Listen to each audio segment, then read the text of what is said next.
शुंभଙ୍କ निधन शुणी अथय होइला महिषा पुणी डाकी अष्टविंश सेनापति गण कहिला युद्ध को जाए क्षणी रक्त बीर्य वीर घंटा चामर संगे काल दंड दैत्य आवर देवींक संगरे करिले समर नाश गले सर्वे असुर कुल मंत्री अंधक रानी चंद्रावती महिषासुर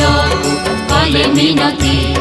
निय हे शरण से नारी चरण से महाशक्ति देवी महादेवी रागे उत्तेजित महिषा वीर कहे रानी शुण कथा मोहर वीर बेसे मते दिय सज करी जीवी रत्नगिरी करी